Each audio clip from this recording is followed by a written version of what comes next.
Buenas noches, que Dios le bendiga. Mi nombre es Evelyn Medina Encarnación. Pertenezco a la iglesia del pastor Agustín Reyes Portes, Salmo 91. Y le hablamos de aquí, de este Santo Domingo, República Dominicana. Es un placer para nosotros, para mí en esta noche, compartir esta porción de la palabra de Dios con cada uno de ustedes. Y vamos a tener un breve mensaje de la palabra de Dios en el libro de Primera de Reyes, capítulo 18, versículo 30. Primera de Reyes, capítulo 18 y versículo 30. La palabra de Dios van a ser leída en el nombre del Padre, del Hijo y del Espíritu Santo. Y dice a la letra: Entonces dijo Elí a todo el pueblo: acercaos a mí. Y todo el pueblo se le acercó, y él arregló el altar de Jehová, que estaba arruinado. Sea Dios bendecido. Vamos así a dar gracias a Dios por sus santas, divinas y poderosas palabras que han sido leídas. Señor del cielo y Dios todopoderoso, en esta noche te damos gracias, Señor, por estas tus palabras santas, divinas y poderosas que han sido leídas, Señor. Y te pedimos que estas palabras que vamos a compartir sean guiadas y dirigidas por ti, oh Dios, y que tú hables a cada vida, a cada mente, a cada corazón, oh Dios, y que no solo seamos oidores de la misma, sino que tú nos ayudes a ponerla en práctica y a vivir por ella, oh Dios. Gracias te damos por tu palabra, que son viva y eficaz y más cortante que toda espada de doble filo. Gracias te damos por ella, Señor. Amén. En esta noche vamos a compartir la palabra del Señor bajo el tema Restaurando el altar de Dios en mi vida. Y en esta noche vamos a compartir este tema, ya que estamos en un momento de dificultades, de crisis y de mucha decisión, donde los momentos de crisis no son para que nosotros desmayemos ni volvamos atrás, sino son para fortalecer a Dios en nuestra vida, para aumentar nuestra fe, para aumentar nuestra confianza en el Señor y para evidenciar lo que realmente nosotros como creyentes tenemos en nuestro interior. Por eso vamos a ver que en estos momentos muchas personas que quizá estaban un tanto descuidadas en la iglesia están fortaleciéndose, están ayunando, están orando y están buscando la presencia de Dios. Y otros que quizá estaban fogosos están desmayando y están volviendo atrás. Pero el propósito de la crisis no es destruir al hombre, el propósito de la crisis es aumentar nuestra fe y fortalecernos en el Señor. Vamos a hablar bajo este tema, restaurando el altar del Señor de Jehová en nuestros corazones. Y cuando hablamos de la palabra altar, en el Antiguo Testamento vemos la tipología del altar, que eran unas construcciones en piedra. La Biblia dice que tomaban 12 piedras conforme a la tribu de Israel y hacían unas edificaciones que sobrepasaban al terreno plano donde se encontraban. Y este lugar lo utilizaban para ofrecer allí a Dios sacrificios y ofrendas. Sea Dios bendecido y glorificado. Cuando hablamos hoy día del altar, no estamos hablando de piedra ni de estructura física. Cuando hablamos hoy día del altar, estamos hablando de nuestros corazones. Estamos hablando de nuestro interior. Esa parte ha sido modificada. Anteriormente el hombre tenía lugares específicos, lugares que él seleccionaba, donde él se acercaba a buscar la presencia de Dios, donde él se acercaba a buscar a Dios y donde Dios le hablaba al hombre y donde Dios también se acercaba al hombre. Ahora no. Ahora Dios mora en nuestros corazones y donde quiera que nosotros estemos podemos hablarle a Dios, podemos hablar con Dios, Dios puede hablarnos a nosotros porque el altar de Dios es en nuestros corazones. Y en el Antiguo Testamento hubieron muchas personas que nos dan enseñanza de lo importante que es el altar de Dios. Y uno de ellos es Abraham, donde Dios le da una promesa a Abraham y le dice que le dará una genealogía que será como el polvo de la tierra, que será como las estrellas del cielo. Y dice la palabra de Dios que ahora Dios le dice a Abraham que vaya y que tome su único hijo, el que él ama, y que vaya y se lo ofrezca en un monte que él le dirá. Y dice la palabra de Dios que Abraham duró 3 días de camino dirigiéndose hacia ese lugar donde iba a ser el altar a Dios para ofrecer el sacrificio de su hijo. Dice la palabra del Señor que cuando llegó allí él preparó la leña, preparó todo y ató al muchacho y lo puso sobre la leña. Y dice la palabra de Dios que Jehová le dijo, no toque al muchacho. Y Jehová le proveyó de un cordero que estaba detrás de él para que ofreciera el sacrificio. Dios solamente quería ver la disponibilidad de Abraham. Dios solo quería ver la fe, la entrega de este hombre, la pasión, el amor que este hombre sentía por Dios. Y Abraham era un hombre que sabía que todos los bienes, que toda la riqueza, que todo lo que él poseía lo había recibido de la mano de Dios. Aún el hijo que tenía, ya cuando él no tenía edad, su esposa no tenía edad, lo había recibido de Dios. Y si Dios le pide que lo sacrifique, aún el único y el que amo estaba dispuesto Abraham a entregárselo a Dios. Dios quiere personas apasionadas a este nivel. Dios quiere personas que estén dispuestos a entender que todo lo que tenemos es de lo recibido de la mano de Dios y todo se lo debemos a Él.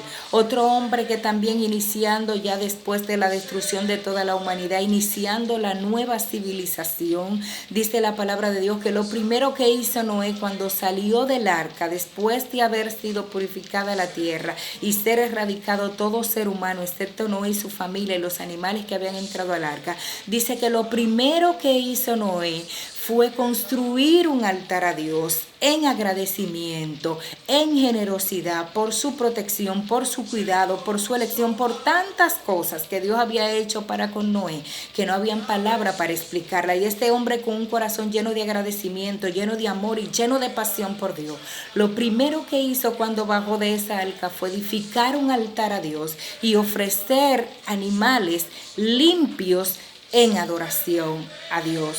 Otra persona también que fue importante para él, lo que era el altar, fue Jacob. Jacob salió en un conflicto familiar con sus hermanos, le había robado la primogenitura y salió de allí huyendo hacia otra tierra, y dice que llegó a Berseba y allí tuvo sueño y se recostó, agarró una roca y la puso de almohada, y dice que Dios se le manifestó en aquel lugar a Jacob en una manera sobrenatural y espectacular. Había escuchado de Dios, había escuchado las bendiciones, pero no había tenido un encuentro cara a cara con el Señor.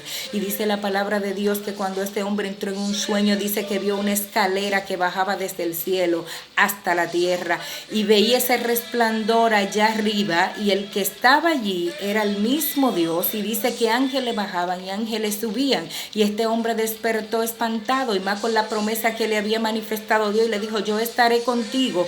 Y la misma promesa que le había dado a Abraham se la repitió a Jacob en ese momento, y le dijo, yo haré tu descendencia como el polvo de la tierra, y te ensancharé tu territorio al norte, al sur y a todos los puntos cardinales, y te daré territorio inimaginable. Una bendición terrible. Y dice que este hombre despertó y dijo, oye, Jehová estaba aquí, yo no lo sabía. Y dice que agarró esa roca en la que durmió de cabecera, y dice que la ungió y dijo, le cambiaré el nombre a este lugar y le pondré Betel. Este lugar se llamará Casa de Dios. Y aquí la importancia, lo importante que es para el hombre, lo importante que es también para Dios, que haya un altar, que haya un lugar específico donde nosotros ofrecerle adoración, donde nosotros sacrificar alabanzas a Dios, donde nosotros hablar con Dios, que haya un punto de encuentro, donde nosotros juntarnos en escuchar la voz y los planes y los propósitos que Dios tiene para cada uno de nosotros. Y aquí en este pasaje donde hemos leído, el pueblo de Samaria estaba pasando por una crisis. Dios había utilizado a Elías para profetizar sobre la sequía que había de venir como castigo por la rebelión y por el abandono del pueblo hacia dioses ajenos.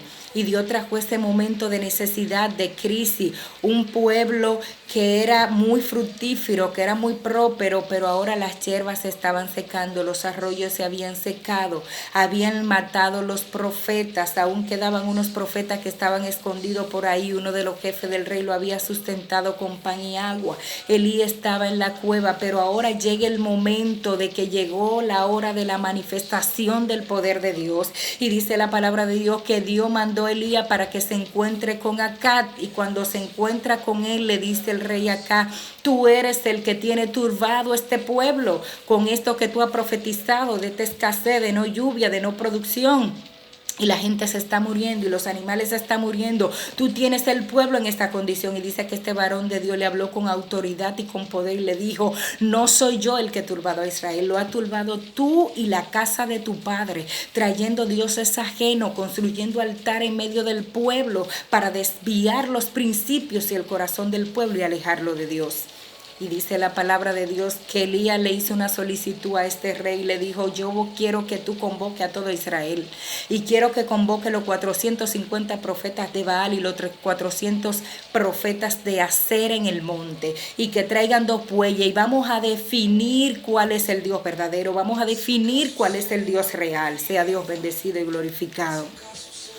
Por eso te digo que los tiempos de crisis, de dificultades, no son para destrucción, son para Dios manifestar una gloria maravillosa, son para Dios exhibir su poder y su majestad al hombre que se ha creído que Él es poderoso y que Él puede resolver todas las cosas. Cuando llegan cosas que salen de sus manos, como era este medio físico que el hombre en la ciencia podía hacer llover, el hombre no podía hacer nada, solo lo podía hacer alguien sobrenatural, y este era nuestro Padre, el que puede controlar todos los fenómenos y todos los eventos de la naturaleza.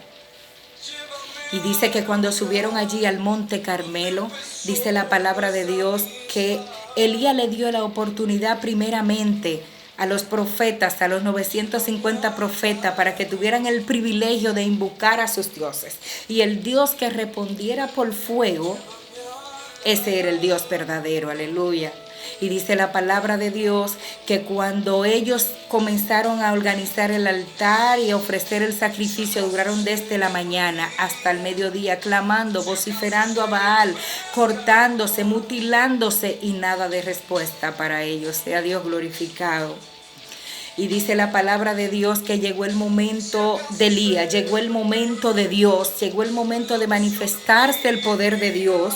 Y dice la palabra de Dios que el altar de Dios estaba arruinado. Sea Dios bendecido y glorificado. Cuando hablamos de una estructura arruinada es porque había una edificación allí y solamente quedan los reflejos, los residuos de que había algo allí funcional que ahora no está funcionando, y quedan las ruinas. Probablemente ese altar estuviera lleno de escombros, lleno de basura, lleno de polvo, totalmente agrietado y arruinado allí, donde antes estaba la presencia del Dios vivo y todopoderoso. Sea Dios bendecido y glorificado. Hay 2 razones principales por la cual una casa, una estructura cae en ruina. La primera causa por la que una estructura cae en ruina es porque los habitantes de esa casa la deshabiten, se muden y la dejen vacía. Y todo el que ha pasado por una casa donde vivían personas y se veía hermosa y linda, cuando usted pasa dentro de un tiempo, meses o años, usted ve que la casa comienza a deteriorarse, se le comienzan a caer los pedazos, se comienza a ver abandonada, sucia, vacía, triste, de que no hay vida, de que no hay un ser viviente. Y usted dice: sí, ahí no vive nadie, esa casa está abandonada, está sola, está en una ruina. Y la segunda razón por la que se puede arruinar es porque el que esté habitando la casa no le esté dando el mantenimiento adecuado. Y en esta ocasión en el altar de Dios estaban sucediendo las 2 cosas. Ellos habían abandonado el altar de Dios y se habían ido tras los dioses paganos de Baal, a adorar otros dioses. Y lo poco que quedaban no le estaban dando mantenimiento al altar de Dios, porque estaban turbados, estaban llenos de temor, estaban llenos de miedo, estaban escondiéndose en la cueva y no había quien pusiera al arder el fuego de Dios en el altar. Y es lo que Dios quiere que nosotros entendamos el día de hoy. Como creyente tenemos que restaurar el altar de Dios en nuestras vidas. Sea Dios bendecido y glorificado. Hay muchas razones que están hoy en día arruinando el altar de Dios en nuestros corazones. Y hay cosas que salen de nuestro entorno, las enfermedades por doquier, los conflictos de pareja, los conflictos familiares, los trabajos, el desempleo, la necesidad, la crisis económica. Sea Dios glorificado y bendecido. Que no tenemos tiempo, estamos bajo estrés, estamos bajo tensión y no hay tiempo para orar, no hay tiempo para leer la Biblia, no hay tiempo para buscar a Dios. Y este desasosiego y esta desesperación entonces está llevando al pueblo de Dios a que pierda el lugar, a que pierda el punto de reunión donde debe verse con Dios. Y cuando esta gente comenzaron a dejarse arropar por estas situaciones, dice la palabra de Dios, que entonces estaban claudicando entre dos pensamientos. Y yo quiero que tú entiendas hoy algo importante. ¿Cómo saber si mi altar está arruinado? Porque quizá dirán mucho, bueno, pero yo me siento bien, yo estoy yendo a la iglesia, yo estoy haciendo los cultos aquí en mi casa, pero hay evidencia. Nosotros vamos a ver lo que hizo Eliseo. Dice que lo primero que hizo fue, lo primero que nosotros podemos saber para entender si nuestro altar está siendo arruinado es que nos cuesta sentir la presencia de Dios. Sea Dios bendecido y glorificado. Oramos, adoramos, quizás repetimos lo que ya sabemos y lo que oímos, pero lo que sentimos en nuestro interior, ese fuego que nos quema, ese fuego que arde, ese fuego que nos purifica, que nos santifica, nos cuesta sentirlo. Otra cosa que nos enseña también es que no escuchamos la voz de Dios. Y cuando el altar está arruinado, Dios quiere acercarse a nosotros, Dios quiere hablarnos, Dios quiere guiarnos, pero la Biblia dice que tenemos que acercarnos a Dios y entonces Él se acercará a nosotros. Pero quiero que tú sepas algo en esta noche. Cuando el altar de Dios se arruine en nuestras vidas, el pueblo no se quedó sin altar, el altar de Dios estaba arruinado, pero surgieron otros altares. Cuando tú descuides el altar de Dios en tu vida, en tu corazón, no te quedas sin altar. Comienzan otros altares falsos a levantarse en tu vida. Y son los Baales. Y estos altares que comienzan a levantarse en nuestra vida son la avaricia, la mentira, el engaño, la pereza, la tibieza espiritual, y comienzan a ocupar el confort, el estrés, la tensión, y comienzan a levantarse estos altares en nuestras vidas y comienzan a desplazar el altar de Dios. Y estos son signos de alarma, para nosotros saber que algo está pasando, que algo no está funcionando bien, que algo no va por el camino adecuado que debe de ir. Aunque el altar de Dios estaba arruinado, se levantaron otros altares que no iban acorde a las leyes, a la norma, ni a los principios que Dios había establecido. Cuando tú descuides el altar de Dios en nuestro corazón, se levantan otros altares para sustituir. Uno de los altares principales que se están levantando ahora es la tecnología. La gente no tiene 15 minutos, media hora para orar, pero dura 3, 4, 5, 6 horas en un celular, sin problema, conectado a toda tecnología. Ese es un altar que está desplazando y quitando tu tiempo de intimidad, tu tiempo de oración, tu tiempo a sola con Dios, de tú hablarle a tu Padre y de que tu Padre te hable a ti. Sea Dios bendecido y glorificado. Dios quiere que nosotros restauremos el altar en nuestras vidas. Dios quiere que ese espacio, que ese rincón donde nosotros hablamos con Él, donde Él continúa esperándonos cada día, Dios quiere que se restablezca esa conexión con nosotros. Ahora, ¿qué nosotros debemos hacer para restaurar el altar de Dios en nuestras vidas? Lo primero es examinarnos. Y fue lo primero que hizo Elías. Elías vio el panorama, vio el ambiente, vio que estaba ruino, que había sucio, que había todas esas cosas y comenzó a limpiar y comenzó a quitar los escombros. ¿Cuáles son las cosas que me están quitando el tiempo de Dios? ¿Cuáles son las cosas que me están quitando el que yo me conecte con Dios? ¿Cuáles son las cosas que me están robando el tiempo de leer la Biblia, de yo meditar, de yo conectarme, sentir la presencia y el poder de Dios en mi vida? Entonces, cuando yo me hago una autoevaluación, cuando entiendo cuál es el problema, cuál es la situación, lo segundo que yo tengo que hacer entonces es acercarme a Dios. Y fue lo que Elías le dijo: Acérquense. Vengan, acérquense al altar de Dios. Y comenzó a organizarlo, y comenzó a limpiarlo, y comenzó a buscar las piedras, él mismo a cargar las piedras, las 12 piedras conforme a las 12 tribus de Israel. Aunque en la antigüedad se construía el altar con 12 piedras simbolizando las 12 tribus, dijimos que el altar de hoy está en nuestro corazón. Y tú sabes con cuáles son las piedras que Dios quiere que tú pongas en tu corazón: los frutos del Espíritu: gozo, paz, paciencia, amor, bondad, perdón, generosidad, amar a tu prójimo como a ti mismo. Y cuando tú comienzas a poner esas piedras en ese altar, entonces comienza a fluir la presencia, comienza a salir una esencia de ti, comienza a salir algo que los demás tienen que ver y preguntar: óyeme, ¿qué es lo que tú portas? ¿Qué es lo que tú tienes? Hay algo en ti que fluye, que te hace diferente, hay algo en ti que te hace ser otra persona, diferente a las personas comunes que yo conozco.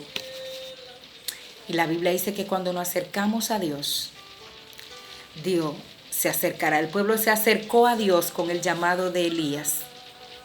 Y Dios también se acercó a este pueblo que estaba turbado y confundido. Elías arregló el altar de Dios. Hay cosas que nosotros solamente podemos arreglar en la presencia de Dios. Aunque la tecnología ha avanzado muchísimo, y hoy en día le da un dolor de pecho y se determina que es una arteria del corazón tapada. La tecnología ha avanzado tanto que lo llevan a una sala de cirugía, le hacen un cateterismo, se la destapan y le ponen un stent y usted se libra de un infarto y continúa viviendo. Pero hay heridas que se producen en el corazón. Hay heridas y cicatrices que se producen en el corazón que no hay ninguna ciencia, no hay ningún cirujano, no hay ningún cardiólogo, no hay ningún médico que pueda resolverla. Solo hay un especialista en esas heridas sentimentales, emocionales y espirituales que se producen allí, que es nuestro Padre Celestial, y es el único que puede entrar a ese rincón, a ese espacio de tu alma, de tu corazón, y sanar esas heridas. Y la Biblia dice que un corazón contrito y humillado Dios no lo despreciará. Alabado sea el Señor. Dios no despreciará un corazón contrito y humillado. Si nosotros venimos con un corazón dispuesto a entregárselo a Dios, Dios está dispuesto a restaurarnos, Dios está dispuesto a levantarnos, Dios está dispuesto a recibir nuestras lágrimas y a levantarnos con nueva fuerza como el águila para seguir hacia adelante. Sea Dios bendecido. Lo cuarto que tenemos que hacer es tener determinación, iniciativa. Hay personas que tienen excelentes ideas, excelentes proyectos. Lo primero que existe es un pensamiento. Tú tienes un pensamiento de cómo organizar tu vida, de cómo organizar tu familia, de cómo resolver tu condición espiritual. Lo segundo es hacer un plan. ¿Cómo lo voy a hacer? ¿En qué espacio voy a orar? ¿En qué espacio voy a leer la Biblia? ¿Qué tiempo le voy a dedicar? ¿Cómo voy a buscar la presencia de Dios? ¿Cómo voy a sacar un espacio exclusivo y únicamente para Dios? Y lo tercero es accionar. Y acompañado de la acción tiene que haber determinación, que fue lo que surgió aquí en Elías. Un hombre determinado, dispuesto a enfrentarse a 950 falsos profetas, dispuesto a enfrentar al rey, dispuesto a enfrentar a todo el pueblo de Israel, con tal de que la gloria de Dios sea manifestada. Y cuando tú tienes iniciativa, fíjense que no se necesita un ejército para traer una restauración y una renovación al pueblo. No se necesita un grupo, un equipo de 15, de 20 personas. Se necesitó solamente un hombre con agallas, se necesitó un hombre con valentía, se necesitó un hombre dispuesto, se necesitó un hombre con determinación, un hombre dispuesto a darlo todo por la obra y por manifestar el poder de Dios. Sea Dios bendecido. El problema hoy es que estamos luchando contra uno de los principales enemigos de la fe, que es la pereza. Y dice la palabra de Dios en Proverbio 13:14, el alma del perezoso desea y nada alcanza, mas el alma de los diligentes será prosperada. Hay personas con muchas ideas, con excelentes ideas, pero no accionan, pero no hacen nada para que eso sea un hecho. Tienes que tener los pensamientos, tienes que tener los planes, pero tienes que accionar, tienes que tener determinación, tienes que tener carácter. Y Dios está buscando hoy hombres y mujeres con determinación, con planes, con proyectos, con ideas, porque si no acciona, eso sencillamente se quedará en buenas ideas, en excelentes ideas, pero sin surgir fruto.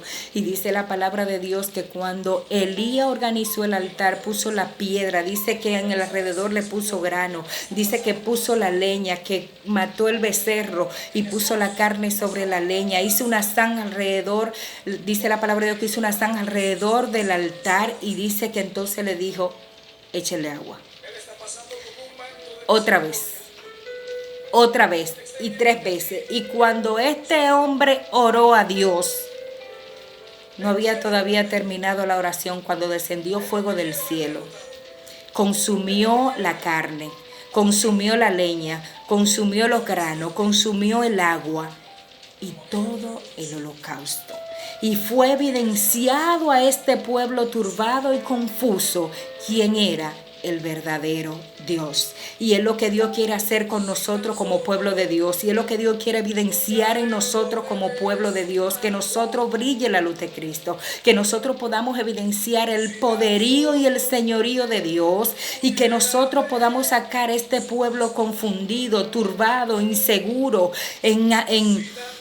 en crisis de nervio, que no pueden dormir, que no pueden conciliar el sueño porque no tienen fe, porque no tienen esperanza, que nosotros allá podamos levantar nuestras manos y podamos poner la luz del Evangelio en alto y decir, hay una esperanza, hay un Dios poderoso, hay un Dios que puede hacer todas las cosas que son imposibles para el hombre, y ese Jehová de los ejércitos. Y hubo una palabra que le dijo Elías a este pueblo, vamos a ver hoy, si Jehová es Dios, seguidle a él, y si Baal es Dios, ir en pos de él. Pero Elías estaba seguro de quién era Jehová Dios de los ejércitos. Elías estaba seguro del Dios que le servía. Y dice la palabra de Dios que cuando el pueblo de Israel vio todo este escenario y cómo Dios había manifestado su gloria y cómo Dios se había mostrado, dijo, Jehová es el Dios verdadero. Alabado sea el Señor. Jehová es nuestro Dios verdadero. Jehová es nuestro Dios real. Jehová es el Dios todopoderoso. Jehová es el Dios que está dispuesto a utilizarnos como instrumento y como canal de bendiciones para cambiar nuestro entorno, para cambiar nuestro sector, para cambiar nuestro país, para cambiar las naciones, para cambiar el mundo. Él sigue fluyendo con poder y autoridad. Y Dios está buscando un hombre en estos tiempos de crisis, de dificultad, de desesperación, de necesidad y tiempos que van a ir de mal en peor. Dios está buscando un hombre, una mujer que esté dispuesto a ser Elías. Dios está buscando un hombre, una mujer que esté dispuesto a enfrentarse a los falsos profetas y a los desafíos del mundo con el poder de Dios. No tienen que ir muchas personas contigo, no tienen que haber un ejército, solamente que esté Dios y el ejército del cielo a nuestro favor. Y si Dios está con nosotros, dice su palabra, ¿quién contra nosotros? Porque mayor es el que está con nosotros que el que está con ellos. Y poderoso es Dios y nos hará estar firme.